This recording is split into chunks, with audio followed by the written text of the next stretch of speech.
Saudara, demi izzah Islam yang mulia, demi dinul Islam yang rahmatan lil alamin, katanya, haruskah dibiarkan manusia-manusia biadab seperti ini terus berkeliaran di sekeliling kita?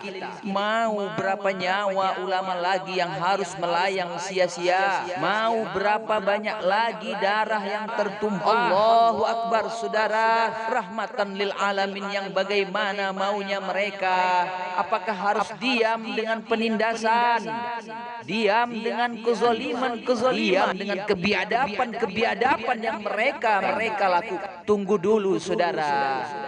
Jika Rasulullah dahulu diam dengan kejahiliahan, pertanyaannya, mungkinkah Islam hari ini masih ada dalam kehidupan kita?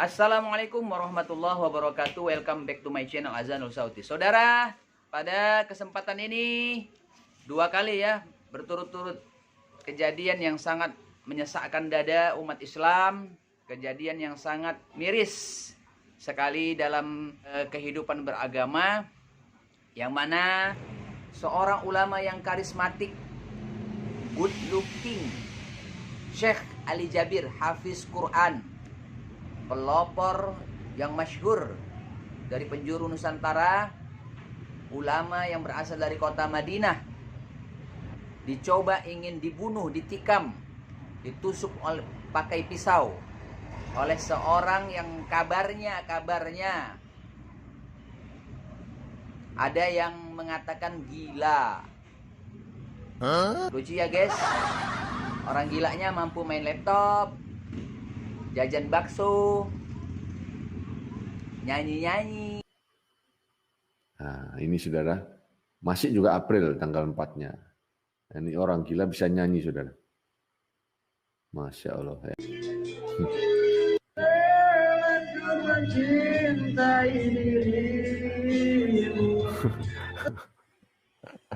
Ternyata orang gila juga punya perasaan, saudara. Terlanjur mencintai dirimu. Ya.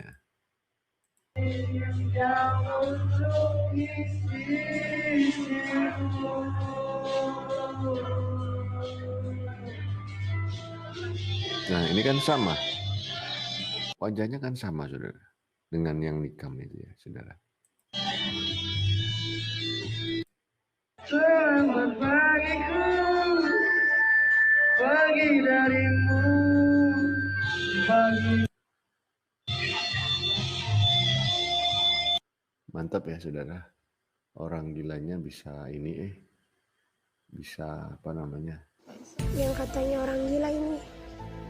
Buset dah, orang gila dari mana? Nah, penampilannya aja kalah aja gue.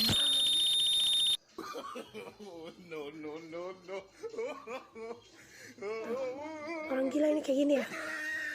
Parah.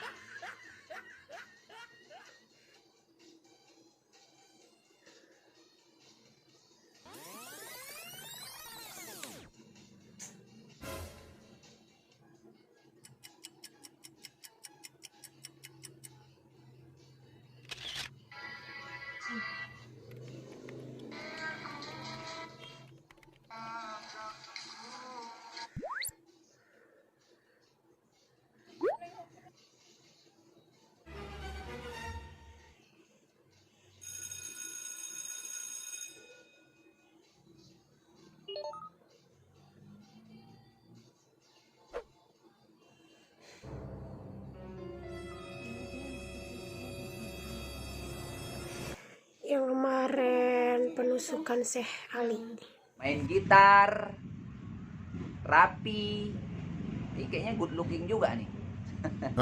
Ya guys ya, good looking juga nih.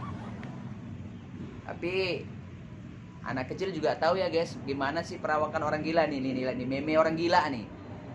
Nah, si Alvin yang nusuk, gua yang dituduh. Ada lagi nanti persepsi yang mengatakan tidak sengaja, ya. Tiba-tiba pisaunya turun, datang langsung dari langit, guys. Langsung ke tangannya si penusuk biadab ini. Jadi ya guys, apa sebenarnya yang membuat peristiwa seperti ini terjadi berulang-ulang? Apakah ini sebuah kewajaran? Apakah perilaku ini wajar? Apakah tuduhan orang gila kepada si pelaku itu wajar? Apakah dikatakan tidak sengaja itu wajar? Mungkin gara-gara ceramah ini juga ya guys ya. Coba kita dengarkan nih ceramah daripada Syekh Ali Jabir. Ada yang kepanasan, harapan yang sangat tinggi. Ada yang meradang, Insyaallah ada yang Indonesia kebakaran jenggot, sepanjang apapun kegelapan, sepanjang apapun kegelapan kezaliman, sepanjang apapun kehilangan keadilan, insyaallah akan datang satu saat terbitnya matahari adil. Dan insyaallah Indonesia akan menjadi negara Al-Quran. Saya bisa meyakinkan gitu karena saya telah merasakan bagaimana di Turki. Turki negara sekuler yang ratusan tahun serangi Islam, ratusan tahun menabaikan Islam. Tidak boleh kumandangkan azan dalam bahasa Arab, tidak boleh ada rumah tahfiz, tidak boleh ada pesantren, tidak boleh belajar agama, tidak diberikan anak-anak kita bisa belajar dengan sendirinya Al-Quran. Semuanya dilarang dengan keras. Bahkan terancam orang-orang yang melanggar aturan itu. Allah Subhanahu wa taala melahirkan seorang presiden yang bisa membaca Al-Quran. Coba buka di YouTube bacaan Erdogan bagaimana. Itu dilahirkan dari negara sekuler. Saya bisa meyakinkan insyaallah 1 juta menghafal Al-Quran. Dan Bapak Ibu mudah-mudahan masih punya umur akan mendengar pengumuman besar. Imam besar salat Idul Fitri dan Idul Adha sekaligus khatib adalah Presiden Republik Indonesia menghafal Al-Quran. Itu yang saya yakini. Dan saya tidak pernah merasa lelah. Dan saya selalu berkata sama istri, kalau saya mati itu pun karena saya bersama Al-Quran. Wallahi jamaah sekalian. Apapun itu ya guys, ini harus diusut tuntas, tas. Ada lagi sebagian kalangan yang mengatakan ini semacam interupsi rutin yang dilakukan agar peristiwa-peristiwa yang lain tertutup. Zaman now ya guys, zaman now orang bebas-bebas saja menduga-duga. Tapi tetap tugas aparat hukum harus dan wajib membuka tabir-tabir kegelapan. Apa sebenarnya yang terjadi? Jangan ada lagi sisi gelap lainnya. Jangan ada dusta di antara kita. Sangat penting memeriksa motif pelaku. Jadi gini ya guys, menurut pengakuan daripada Syekh Ali Jabir, bahwa pada saat terjadi penusukan, pada saat berhadapan langsung dengan pelaku penusukan mencoba menusuk ke bahagian vital. Coba lagi lihat nih ya. Mungkin tujuannya mau menusuk leher atau jantung nih. Masya Allah, na'udzubillah min dzalik. Namun gerakan refleks yang sangat cepat dari seorang Syekh Ali Jabir sehingga mengenai lengannya saja, lengan kanannya. Kan Syekh Ali Jabir juga jago bela diri ya guys. Ini fotonya nih. Kata Syekh Ali Jabir, ini orang coba tusuk di bagian yang diinginkan. Ya, di jantung atau di leher. Sehingga pisau tadi menancap ya guys, menancap. Kemudian ada upaya untuk dicoba ditarik kembali. Ditarik kembali oleh pelaku. Ini maknanya dia bisa nggak puas gitu. Mau 2 kali menikam, 2 kali menusuk. Berarti mau coba-coba 2 kali menikam, 2 kali menusuk. Nah, dengan kekuatan dan keberanian, tapi pisau tadi patah ya guys. Disebabkan karena ada gerakan yang memutar dari Syekh Ali Jabir. Kita perhatikan tadi videonya. Melihat ini, wajar Syekh Ali Jabir menyimpulkan bahwa gerakan ini adalah gerakan yang terencana. Gerakan ini adalah gerakan yang dilakukan oleh orang-orang yang terlatih. Nah, kalau gerakan ini gerakan yang terencana dan gerakan dari orang-orang yang memang terlatih, Pastinya guys, ada dalang, ada aktor, ada orang yang menyuruh di belakang daripada si pelaku ini. Apa tujuannya? Tujuannya tidak lain dan tidak bukan ya guys, menghabisi Islam dengan cara menghabisi seluruh para ulama, menghabisi kiai, menghabisi guru-guru, menghabisi ustadz-ustadz kita. Yang dikejarnya ulama, kiai, ustadz. Maka dia siapkan golok, dia siapkan linggis, dia siapkan apapun senjata, ngincar ulama, ngincar ustadz. Ketangkep pura-pura gila. Padahal ditelusuri lingkungannya dia normal. Gila-gila jadi-jadian. Dalam masa fitnah ini nggak lama insya Allah. Nggak lama. Paling hanya 1-2 tahun ini insya Allah nggak lama. Tapi dalam waktu-waktu ini bakalan banyak para ulama yang dicabut oleh Allah nyawa mereka karena kelalaian umat menjaga mereka. Karena itu setiap muslim diminta oleh Al-Quran untuk berpegang teguh pada tali Allah, bersatu, jangan terpecah belah. Karena setiap antum akan berjuang menegakkan kebaikan-kebaikan, antum akan berhadapan dengan golongan ini. Munafik. Ya wajar orang berasumsi ini gerakan PKI. Innalillahi wa inna ilaihi raji'un. Nauzubillah. Nah, Guru Besar Hukum Tata Negara Universitas Indonesia, Profesor Jimli As-Siddiqi, yang juga mantan daripada Ketua MK Mahkamah Konstitusi yang pertama kali dan juga anggota DPD RI, beliau mengatakan bahwa kalau dilihat dari video yang beredar dan viral, ini bisa dikategorikan pada delik pembunuhan berencana dan terorisme ya guys. Dan hukumannya adalah mati. Jadi kalau pejabat yang diserang, motifnya dikatakan ini orang simpatisan paham terpapar radikal. Kalau ustadz, ulama, syekh, guru-guru yang diserang, orang gila, nggak sengaja. Nih, ini ustadz juga nih. Kalau ada orang gila ini juga ustadz nih guys. Woi orang gila, ini juga ustadz nih. Kami ikhlas, batin. Ini juga ustadz nih. Jadi ya guys, kita harap kepada pihak aparat yang berwenang, aparat hukum, penegak hukum, kepada aparat penegak hukum agar mengusut setuntas-tuntasnya kejadian ini.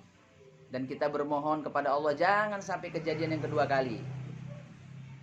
Kita khawatir ya guys, nanti bisa kita juga menjaga ulama seperti ini nih ya. Karena banyak orang gila ya, terpapar orang gila. Lama-lama kita juga jadi gila guys. Aduh, gila. Na'udzubillah, summa na'udzubillah. Assalamualaikum warahmatullahi wabarakatuh.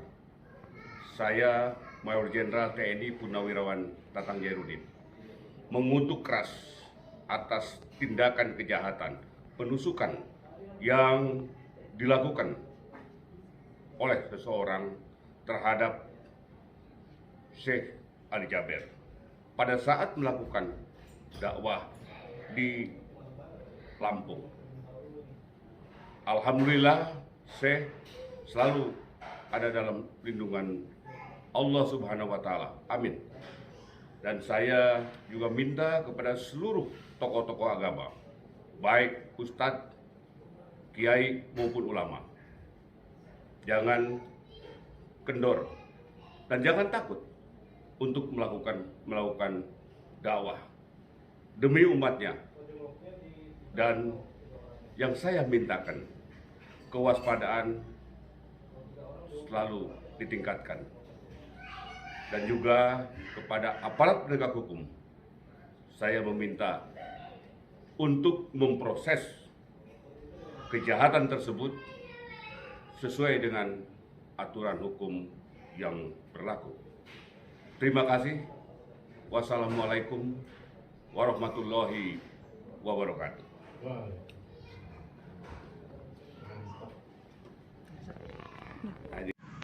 Oke guys, demikian saja, mudah-mudahan bermanfaat konten kita kali ini. Semangat ya guys, jangan lupa yang belum subscribe di subscribe ya, di subscribe. Ketik loncengnya, like, share. Insya Allah bermanfaat bagi kita semuanya. Mudah-mudahan kami yakin dan percaya, mudah-mudahan Allah Subhanahu wa taala senantiasa melindungi kita semuanya, memberikan kita nikmat sehat wal afiah, wabil khusus nikmat iman dan Islam yang masih kekal dan abadi di dalam dada kita, di dalam kehidupan kita, di dalam diri kita masing-masing. Oke ya guys ya. Semoga Allah Subhanahu wa taala terus melindungi ulama-ulama kita. Terima kasih. Ya, ulasan demi ulasan yang kita sampaikan mudah-mudahan memberikan manfaat bagi kita semuanya. Wa insyaallah tetap bermanfaatlah bagi semua. Katakan yang benar itu benar dan yang salah itu salah. Allahumma arinal haqqa haqqan warzuqna ittiba'ah wa arinal batila batila warzuqna ijtinabah bi rahmatika ya arhamar rahimin. Subhana rabbika rabbil izzati amma yasifun wa salamun alal mursalin walhamdulillahi rabbil alamin. Assalamualaikum warahmatullahi wabarakatuh. Allahu akbar. Allahu akbar. Allahu akbar.